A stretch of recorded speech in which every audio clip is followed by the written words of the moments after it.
whoa. Hold on a minute. You just got Livonia? You expect it to go like this on your first try? How about we take a few steps back and we start from scratch, you goofball.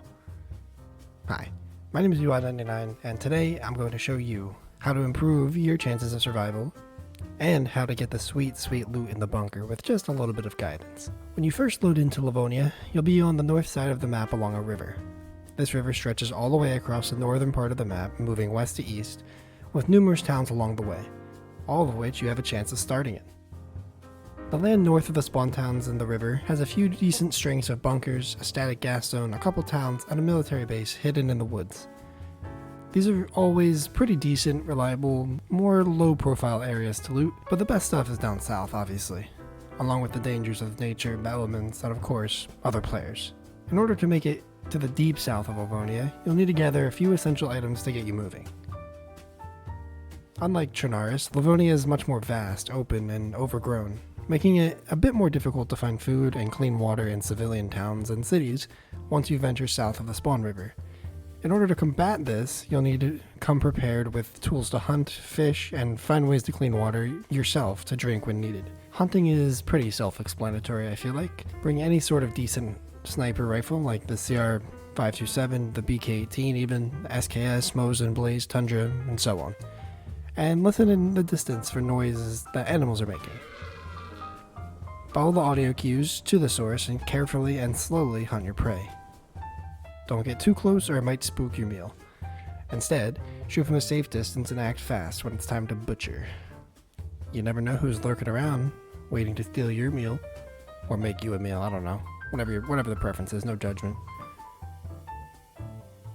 You can also fish, which is an extremely efficient way of sustaining yourself in the long and the short term of DayZ survival.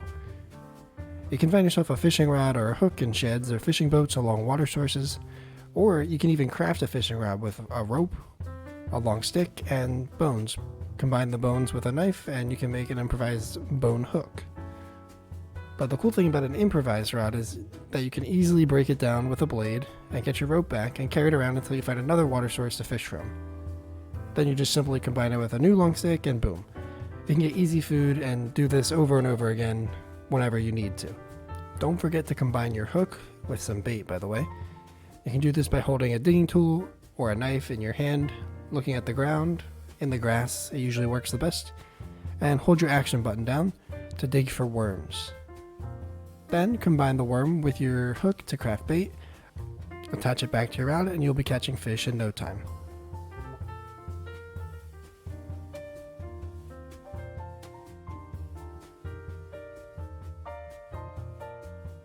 Water wells are usually your go-to for clean water, but with them being much more rare in the higher tier loot areas in comparison to Trinaris, it might be smart to carry extra bottles, maybe some chlorine tablets to clean lake or pond water, or a pot to boil your water over a fire. Freshwater sources are common, but remember, they are not safe to drink without cleaning. You can also carry multivitamins with you. Taking a vitamin will temporarily boost your immune system to 100% for around 5 minutes or so. And this will allow you to drink dirty pond poop water as long as you want until the pill's effect goes away. By the way, side tip. If you need a temporary improv knife to do some fishing, make improvised bone hooks or cut up an animal, you can do one of these. You can combine 2 small stones, which you can find on dirt paths and hiking trails. You can combine 2 bones. As long as you have 2 or more bones in hand, it'll give you an option to craft a knife. Or you can have 1 small stone or just 1 bone, and if you find a big boulder laying on the ground, go up to it with either the bone or the stone in hand, and it'll give you an option to craft a knife that way.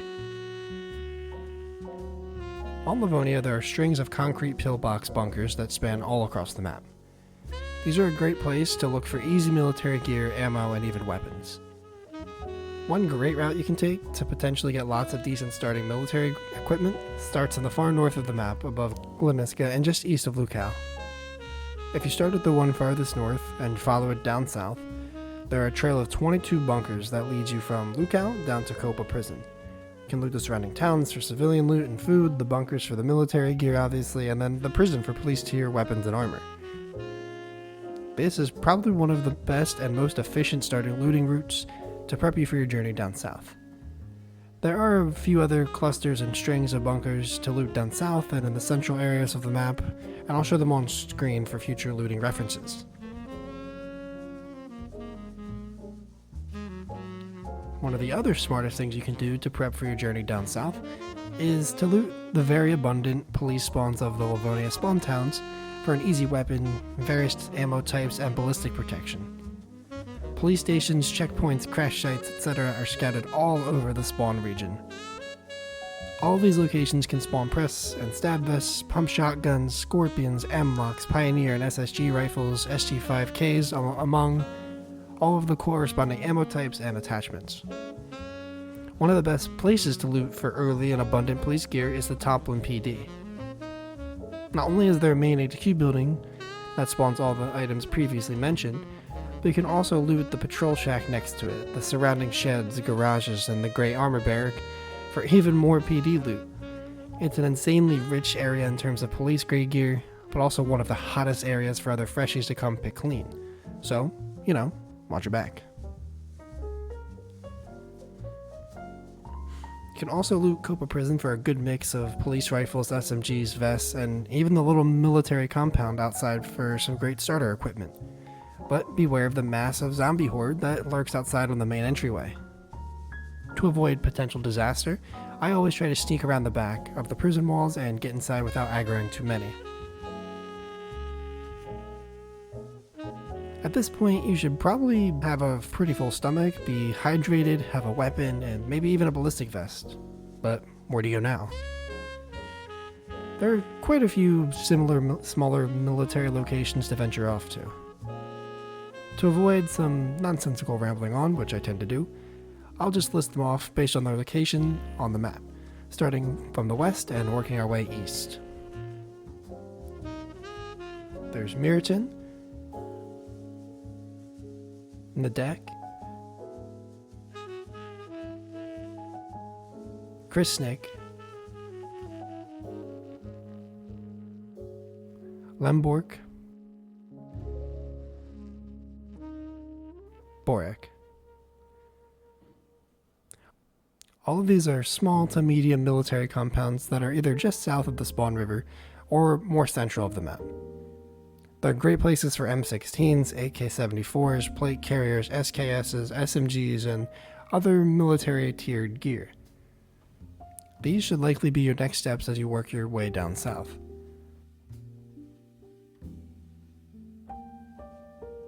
Now, eventually, as you get further south, you'll likely see road signs pointing to, or you might even just run into Nadbor. This is one of the biggest settlements below the river and Toplin, because Toplin's technically below the river, and is a very hot area when it comes to other player activity. Especially because it has a police station, fire station, medical center, a carnival area, a hunting shop, a well, and a military compound. Overall, it's a great place for general loot, especially NPC gear, but the risk is always high. Then, if you just travel a bit further south down the main road out of Nabor, you'll find Schwarog, or as some people call it, Radar Military. This is just another fairly medium to large size military compound that has lots of military loot spawn, obviously, but also tons of zombies and players around as usual. So again, tread lightly. Now, after a long journey of looting, evading the wildlife, and probably getting into some PvP, you might be wondering how you're supposed to get into that sweet freaking bunker I showed you. And to do that, you're gonna need a punch card. These can spawn at dynamic convoy sites in the inventory of a zombie that's wearing a green scrub hat. There's never a guarantee with these sites though, keep in mind. Sometimes you can find 1 or 2 scrub hat Zeds, sometimes none. Sometimes you'll find a scrub hat Zed, and it'll have a punch card, woohoo, but sometimes not. It's really all RNG, and really just luck of the draw. Here, I'll show a list of all the spawn locations of convoys in Vanilla DayZ.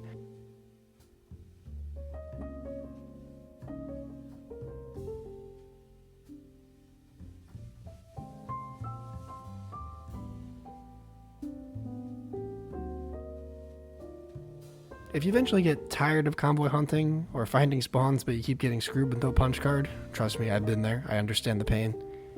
Try looting the static gas zones, which are located in Lukau Airfield and Radunin. These high tier areas spawn some of the best loot in the game. You can find VSSs, AKMs, and M4s, but you can also find punch cards. Obviously, you'll need a full NBC kit, which includes a mask, filters, a hood, jacket, pants, gloves, boots, in order to venture inside the cloud of poison. Although a bit more complex and maybe a little bit more time consuming considering you have to find the full suit, I find it to be the most reliable way of obtaining a punch card. Something to keep in mind, a punch card will deteriorate with each use, so it will go from pristine to worn to damaged and so on. So let's say you have a badly damaged punch card, you have one use on it, but you keep it in your t-shirt, but then you get shot or you get hit by a Zed. That can ruin the punch card. So in order to protect it and make sure that, you don't get gypped of a bunker run, make sure to stick it inside of a teddy bear, a pot, a pan, anything that can fit inside your inventory with internal space that will protect it from damaging inside of your clothing. Another side note, the bunker is dark. Make sure to bring a light source, head torch, flashlight, chem light, road flare. Any of those will probably do. Now finally, with the card in your possession, you'll want to venture down to the southwest corner of the map. You take the road that leads west from Polana to make things a little bit easier. If you follow that road, you'll eventually find a dirt path that travels between military fencing and it winds down into the forest, seemingly. But really, it'll lead you to the front door of the bunker. Out front, right before the vault door, are 2 military barracks that can spawn great loot, and actually one of the few places that you can find an M79 grenade launcher on Livonia. But as you can imagine, people love to camp around here, or they set up traps in the barracks, so be very careful. When you eventually approach the front door of the bunker, you'll find a little card reader on the left side of the vault wall. Hold your punch card in your hand, and left click or right trigger, whatever you're using, to activate door, and it'll open up slowly, but with a super loud alarm that goes off. Truthfully, I'm not sure how far the alarm sound carries in terms of distance, but it is loud, and anybody in the immediate area is going to know you're going in the bunker. The door will take some time to fully open, and when it is completely open, the alarm will stop. And it'll stay open for about 5 minutes, and then the alarm will go off again, and it'll start to close. Obviously, anybody can come in while it's open, so make sure to keep that in mind. Maybe you want to hold the door until it closes, I don't know. There is also a back door. If you go up the hill above the main vault, you can find a Livonia tower with a side building attached.